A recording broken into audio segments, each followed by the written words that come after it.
मगरमच्छ in swimming pool. झड़ोदा नामक नगर में कैलाश नाम का एक व्यक्ति रहता था। कैलाश नगर का प्रधान था। कैलाश सरकारी काम में आए पैसों में धांधलीबाजी कर बहुत से पैसे ऐंठता था। कैलाश ने करप्शन के पैसों से अपने लिए नया घर और कारें भी खरीद ली थी। एक बार नगर में विधायक ने नालियां बनाने के लिए पैसे दिए तो प्रधान ने आधा अधूरा काम करवाकर वो पैसे ऐंठ लिए और उन पैसों से अपने घर के बाहर एक स्विमिंग पूल बनवाया। नगर में पानी की बड़ी किल्लत थी।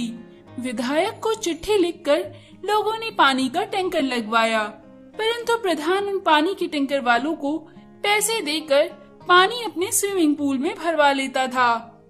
एक बार अर्जुन प्रधान के पास गया और बोला, कैलाश जी, आपके परिवार में मैंने किसी को भी स्विमिंग पूल में तैराकी करते हुए नहीं देखा।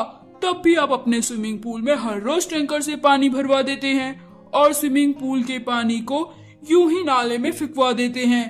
यहाँ नगर के लोगों के पास पीने को एक बूंद नहीं है और आप हैं कि इस तरह पानी की बर्बादी कर रहे हैं। आप ही बताइए, क्या ये ठीक बात है? कैलाश बोला, मुझे मत बताओ क्या ठीक है क्या नहीं। जो मेरे पास पानी मांगने आता है मैं उसे पानी दे देता हूँ। तुम्हें पता भी है कुछ?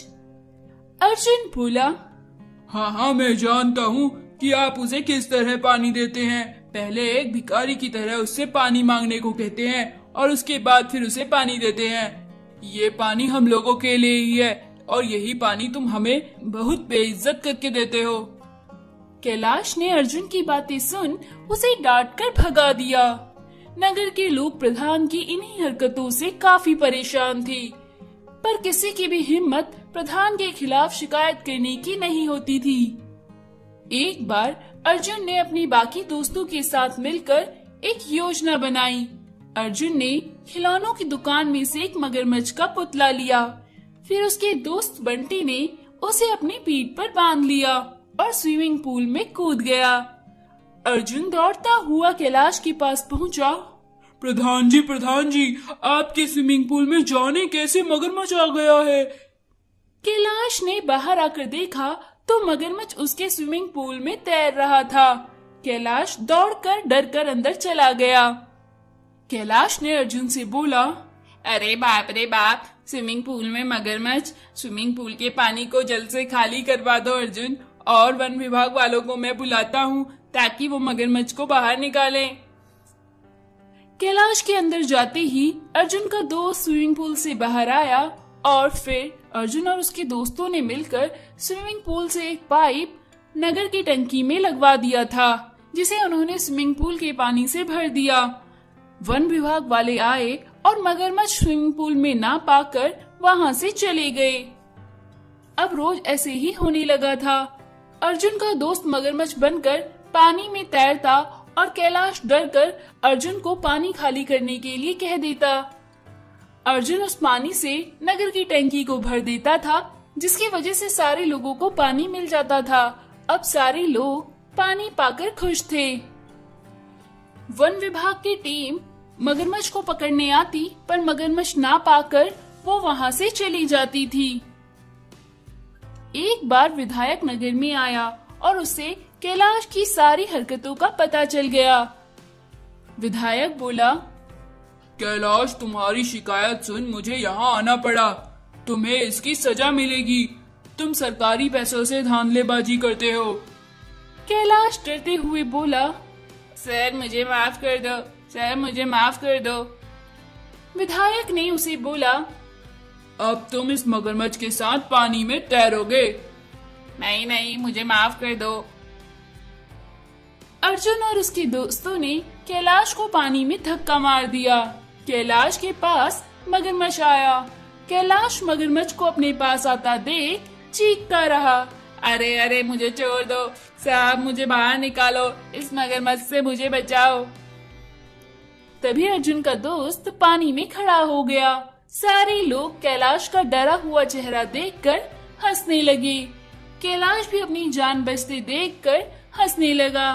कैलाश को अपनी गलती का एहसास था उसने अपनी गलती के लिए सबसे माफी मांगी। विधायक ने अर्जुन को नगर का प्रधान बना दिया। माजीपुर राज्य में अम्बी नाम का राजा था। अम्बी बड़ा ही आयाश किस्म का राजा था। राज्य का पैसा वो अपनी अय्याशियों में उड़ाता था। राज्य में लोगों को किसी भी तरह की कमी हो, इस बात से राजा को कोई फर्क नहीं पड़ता था। राज्य की तरफ वो कोई ध्यान नहीं देता था। एक बार राज्य में बहुत से बंदर हो गए। बंदर दिन प्रतिदिन इतने बढ़ गए थे कि वो लोगों पर दिन दहाड़े हमला कर देते, लोगों के घर के अंदर घुसकर खाना छीन लाते थे। गांव वाले बंदरों से बड़े परेशान होकर राजा के पास पहुँचे तो राजा बोला, अब बंदर हो गए हैं तो मैं क्या करूं? अपने सैनिकों को भेजकर भगवा देता हूं। अगर भागे तो इससे ज्यादा मैं कुछ नहीं कर सकता। राजा हूं तो क्या बंदर भगाने बैठूं? राजा के सैनिक राज्य में आए, पर बंदर इतने ज्यादा खूंखार और इतने ज्यादा बड़े थे कि उन्होंने सैनिकों पर ही हमला कर दिया, उन्हें वहां से भगा दिया। राज्य के लोग बड़े परेशान थे। राजा उनकी तरफ ध्यान नहीं दे रहा था। राज्य के एक आदमी ने बंदरों को राजमहल में जाकर छोड़ दिया। अब बंदर राजमहल का खाना खाने लगे और राजमहल में राज परिवार वालों को परेशान करने लगे। अपने लोगों को परेशान होता देख राजा ने दरबार लगाया और बंदरों को भगवाने के लिए उपाय पूछा। सारे मंत्रीगण अपने अपने उपाय देने लगे। अगले दिन एक मंत्री एक ढोल वाले को लेकर आया और बोला, महाराज, ये ढोल वाले का दावा है कि ये बंदरों को मरवा सकता है। राजा बोला, क्या तुम राज्य के सारे बंदरों को मरवा सकते हो? ढोल वाला बोला, महाराज, हर किसी जानवर को कोई ना कोई शोर सताता है। बंदर को मैं ढोल की आवाज से राज्य से भगा सकता हूँ। इस पर राजा बोला, ठीक है, तुम मेरे राज्य के बंदरों को भगवाओ तो मैं जानू तुम्हारे ढोल का कमाल। ढोल वाला बोला, पर महाराज, बदले में मुझे 1 लाख रुपए चाहिए।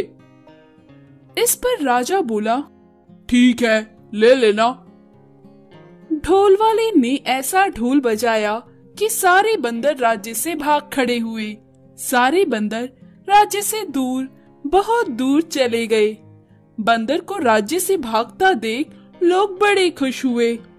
अगले दिन ढोल वाले ने राजा से 1 लाख रुपए मांगे तो राजा बोला, अरे भाई, तुमने थोड़ी देर के लिए ही तो ढोल बजाया, ये तो कोई भी कर सकता था। इतने से काम के 1 लाख रुपए, दिमाग खराब है क्या तुम्हारा? ये पकड़ो 10,000 रुपए और चले जाओ यहाँ से। इस पर ढोल वाला बोला, महाराज, आपने पहले वादा किया था, अब आप अपना वादे से मुकर रहे हैं। राजा बोला, 10,000 रुपए लेते हो तो लो, वरना मैं वो भी नहीं देता तुमको। जाओ यहाँ से। सैनिकों, इसको यहाँ से बाहर निकालो। सैनिकों ने ढोल वाले को राजमहल से धक्के मारकर बाहर निकाल दिया। अपना इस तरह अपमान देख ढोल वाला बोला, ये तो राजा ने मेरे साथ धोखा किया, मैं इसका बदला लूंगा। अगले दिन ढोल वाला बांसुरी लेकर आया और बजाने लगा। ढोल वाले ने इतनी मधुर बांसुरी बजाई कि राज्य के सारे बच्चे उसके पीछे चलने लगे। सारे बच्चे उस बांसुरी की धुन में मंत्रमुग्ध हो गए। राजमहल के बच्चे भी उसके पीछे पीछे जाने लगे। सारे लोग राजा के पास गए। महाराज, महाराज, आपकी वजह से हमारे बच्चे उसके वश में हो गए हैं, हमारे बच्चों को बचाइए, वो पहाड़ी की तरफ जा रहा है। तभी रानी भी राजा के पास आई और बोली, महाराज, हमारा बेटा भी उसके पीछे चल दिया है, वो पहाड़ी से गिर जाएंगे, महाराज कुछ करिए। राजा अपने बेटे की बात सुन बांसुरी वाले के पीछे गया और बांसुरी वाले से बोला, मुझे क्षमा कर दो, तुम इतनी अच्छी बांसुरी बजाते हो, तुमने ऐसा ढोल बजाया कि राज्य के बंदर चले गए, लेकिन मैं तुम्हारी अहमियत ना जान सका। मुझे अपनी गलती का एहसास है। ये लो 1 लाख रुपए और बांसुरी बजाना बंद करो, जिससे हमारे बच्चे तुम्हारे वश से बाहर आए। बांसुरी वाले ने 1 लाख रुपए लिए और वहां से चला गया। तो दोस्तों, हमें अपनी बात से मुकरना नहीं चाहिए।